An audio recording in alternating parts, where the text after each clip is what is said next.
కృష్ణ ఈయన ప్రకాష్ రావు మహంత్ గారని Los Angeles లో రెస్టారెంట్ ఒకటి కడుతున్నారు. ఈయన సిలోన్ లో ఆల్రెడీ 2 రెస్టారెంట్ సింగపూర్ అదే సార్, 2 పక్క పక్కనే కదా. ఇప్పుడు స్క్రిప్ట్ ఏమిటంటే నెల్లూరు జిల్లా పంపల దగ్గర ఈయనకి చాలా రొయ్యల చెరువులు ఉన్నాయి.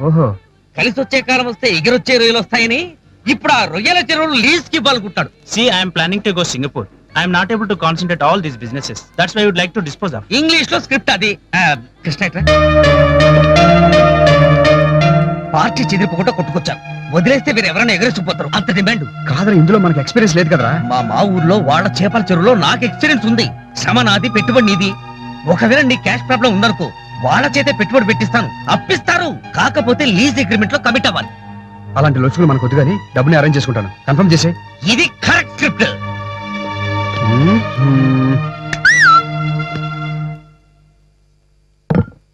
బిడ్డొచ్చిన వేళ గుడ్డొచ్చిన వేళ అంటారు. నాకు నా పెళ్ళం వచ్చిన వేళ ప్రతిదీ కలిసి వచ్చేసింది. మొన్న 20 రూపాయల షేర్ కొన్నానా 50 అయింది. రేపు 100 కూడా అయిపోవచ్చు. అప్పుడేమో ఫైనాన్స్ కంపెనీలో గొలిచిచ్చారు. ఇప్పుడు మన సుధాగర్ లేడు, వాడు ఫ్రెండ్ అబ్రాడ్ వెళ్ళిపోతూ వాడి దగ్గర ఉన్న రొయ్యల చెరువులు మొత్తం 2 లక్షలకు లీజుకి ఇచ్చేస్తాడు. నా దగ్గర అంత డబ్బు లేదురా అంటే వాడే అప్పిస్తాడు. అయ్యయ్యో, నాకు అప్పు అంటే నట్టింట్లో నాగుపోని తిరుగుతున్నట్టే మావాడికి అస్సలు ఇష్టం ఉండదని చెప్పాను.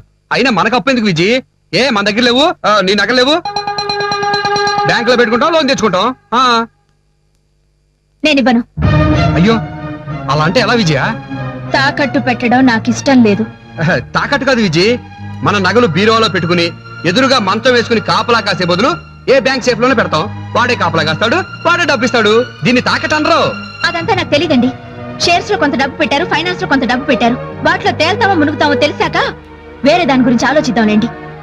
అవకాశం వచ్చినప్పుడే దాన్ని అందుకోవాలి. వాన వచ్చినప్పుడు గొడుగేసుకోవాలి గాని గొడుగుంది కదా అని వర్షం రమ్మంటే వస్తుందా? నాడా ఉంది కదా అని గుర్రం కొంటామా? మీకు రొయ్యలు తింటమే గాని కొంటం తెలీదు. మీకెందుకండి ఆ వ్యాపారం? అయితే ఇప్పుడు ఏమంటావు? నేను నగలు ఇవ్వనంతే. ఇవ్వద్దే.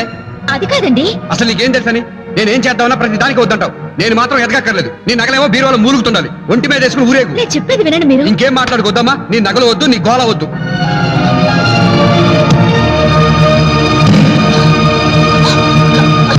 ఏమండి, తలుపు తీయండి. మీరు ఇంత చిన్న విషయాన్ని కోపం తెచ్చుకుంటే ఎలాగా? తలుపు తీసే ఉంది. ఏమండి, ఏంటండి? ఏంటండి, వచ్చారు కదా, వెళ్ళండి. చిన్న పిల్లల ఏంటిది? అవును, చిన్నపిల్లండి, వెళ్ళండి. ఒకసారి నా మాట వింటారా మీరు? ఏంటి వినేది? చెప్పాల్సినంత చెప్పేశారు కదా, వెళ్ళండి. అది కాదండి, వెళ్ళండి. ఒకసారి నేను చెప్పేది వినండి. నేను విన్నాను, మీరు వెళ్ళండి. సరే రండి, పోంచేద్దాం. భోజనమా? అయ్యో, నా బతుకు అది ఒకటే తక్కువ. వెళ్ళండి. అర్థం అవట్లేదా? తిన్నాను చెప్పాను కదా, వెళ్ళు. నా మీద కోపం భోజనం మీద చూపిస్తారేంటి? రండి, నాకు భోంచేద్దాం. భోజనం వద్దు. ఏవద్దు తల్లి, నన్ను ఇలా ఉన్నాయి ప్రశాంతంగా బతకని. నన్ను భోజనం అంటే భోజనం.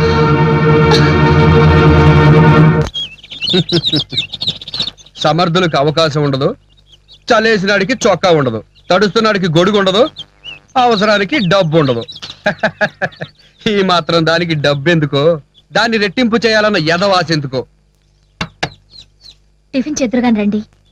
ఎన్నిసార్లు చెప్పాలి వద్దని? రాత్రి నుంచి చెప్తున్నాను. వేళాకోళంగా ఉందా? నగలొట్టించానండి. ఆ నగలొట్టిస్తే ఏంటంట?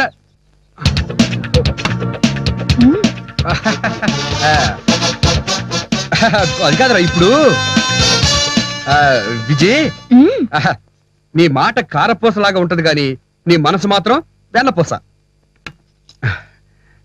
నన్ను అర్థం చేసుకో. ఈ వ్యాపారాలు, ఈ తపన, ఇవన్నీ ఎందుకు? మన పెళ్ళి ఎన్నాళ్ళయిందిరా? ఎన్ని రోజులు ఈ అద్దె ఫ్లాట్లో ఉంటాం? మనకు సొంత ఇల్లు వద్దా? మొత్తం ఇయ్యేనా?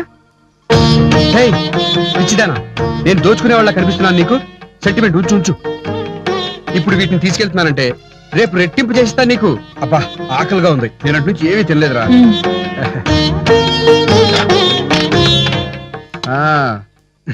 ప్లేట్ డిజైన్ చాలా బాగుంది. నీ సెలక్షన్ కదా. ఇదే మీరు మేతేసే పిచ్చుకలకి చెప్పండి. విజయ్, అది చూడండి, మీకు చేయడానికి ఇంకా చాలా బిజినెస్ ఉండొచ్చు, కానీ ఇవ్వడానికి నా దగ్గర ఇంకేమీ లేవు. ఇస్తే మా అమ్మా నాన్నల ఇల్లు పొలం అమ్మేసి వాళ్ళని వీధిలో పడేసి మీకు డబ్బు ఇవ్వాలి, అంతే. అదే లేదు, ఆకలి టిఫిన్ పెట్టు. తినండి. హాయ్ విజయ్, మా తమ్ముడు నిశ్చితార్థానికి నగలు లేకుండా భోజమెడతో ఎలా వెళ్ళాలని తెగ ఫీల్ అయిపోతున్నావు కదా. ఇదిగో తీసుకొచ్చా నగలు. తెచ్చేసా. నీ మనసు తెలిసిన 24 క్యారెట్స్ గోల్డ్ లాంటి నీ మొగుడు తెచ్చిన రోల్డ్ గోల్డ్ నగలు. ఎలా ఉన్నాయి? అంటే గిల్టు నగలా? చూసావా, నువ్వు కూడా కనిపెట్టలేదు. అసలైన నకిలీ అయినా మనం అనుకోవడంలోనే ఉంటుంది. వద్దండి, వీటికంటే బోసి మెడతో వెళ్ళటం మంచిది. అయ్యి బాబోయ్, టెంపోయే మారిపోద్ది. మా అమ్మ నాన్న అత్త నగలంటే ఏం చెప్తావు? అవసరానికి డబ్బు కోసం తాకట్టు పెట్టాం, బ్యాంకులో ఉన్నాయని ఖచ్చితంగా చెప్పండి. తప్ప నీకేం తెలుసు? అడిగాక చెప్పడం కంటే అసలు అడగకుండా చేసుకోవడం మంచిది. నువ్వే ఒరిజినల్ అయిన తర్వాత ఇవి డూప్లికేట్ నగలైతే చూసావా ఒరిజినల్ కంటే ఎంత బాగున్నాయో. త్వరగా రెడీ రా, కమాన్ కమాన్. అమ్మా విజయ, త్వరగా తయారవుండమ్మా.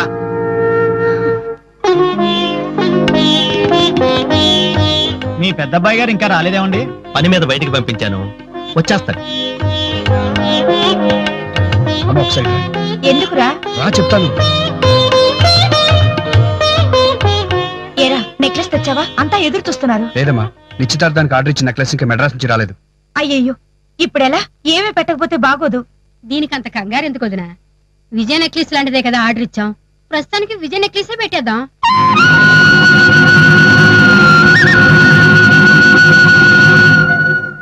మంచి ఉపాయం చెప్పావు వదినా. విజయ, నీ నెక్లెస్ ఇవ్వమ్మా. ఏమే, త్వరగా రండి, ముహూర్తానికి టైం అవుతోంది. త్వరగా ఇవ్వమ్మా. ఆలోచిస్తావేంటమ్మా, ఇవ్వు. ఇచ్చే విజయ, రేపు మార్నింగ్ కల్లా ఇచ్చేస్తారు.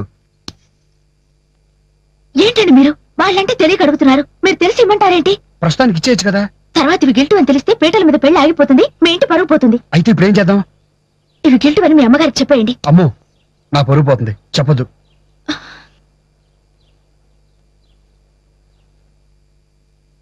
విజయ, నీ నెక్లెస్ ఇవ్వమ్మా, ముహూర్తానికి టైం అవుతుంది. నేను ఇవ్వను అత్తయ్య. అదేంటమ్మా? నా నగలు ఇంకొకళ్ళు పెట్టుకోవడం నాకు ఇష్టం లేదు. అది కాదమ్మా, పొద్దున్నే కొత్త నగలు రాగానే నీ నెక్లెస్ నీకు ఇచ్చేస్తారమ్మా. మీరెవరని కాదు, నాకే ఇవ్వడం ఇష్టం లేదు. నువ్వు ఇలాంటి దానివని ఎప్పుడూ అనుకోలేదు. మా పరువు కంటే నీ నగలే నీకు ముఖ్యం అన్నమాట. మీరేవైనా అనుకోండి, నేను మాత్రం ఇవ్వను. ఏమిటిది? ఆ అమ్మాయి నగలు ఇవ్వను అని మొహం మీద చెప్పుతో కొట్టినట్టు చెబుతుంటే ఇంకా బతిలాడతానేంటి? ఏ, ఈ నగలు లేకపోతే ఇప్పుడు ఆ నిశ్చితార్థం ఆగిపోతుందా? ఏమీ ఆగదు. నీ నగలు నీ దగ్గరే ఉంచుకో. మళ్ళీ నీ ఇంటి గడప తొక్కితే ఒట్టు. పదండి, నగలు నీ దగ్గరే ఉంచుకో.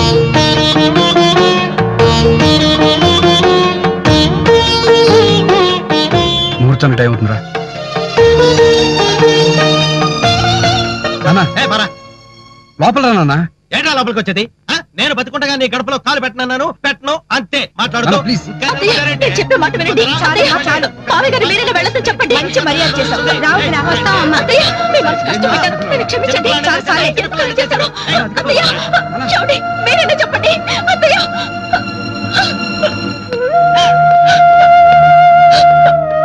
విజయ, చూసారా? నేనేం చెప్పినా నీకేం తెలుసు అంటారు. అదే నా మాట విని గిల్ట్ నదులు పెట్టుకుని ఉండకపోతే ఇలా జరిగేది కాదుగా. అయిన వాళ్ళందరికీ నన్ను విరోధించేశారు. నేను చేయడం ఏంటి? నీ వల్లే మా వాళ్ళు ఇంట్లో కూడా రాకుండా వెళ్ళిపోయారు. అసలు అడగగానే లాజిక్ ఆలోచించకుండా నగలు ఇచ్చేసి ఉంటే ఇంత దూరం వచ్చేది కాదు కదా. ఏంటండి మీరు? చేసినంత చేసి నేను చేస్తానంటారు. పట్ట వాళ్ళకి తెలుస్తుందా బాధ? అది కాదు విజయ. సరే బాబు, మీదే కరెక్ట్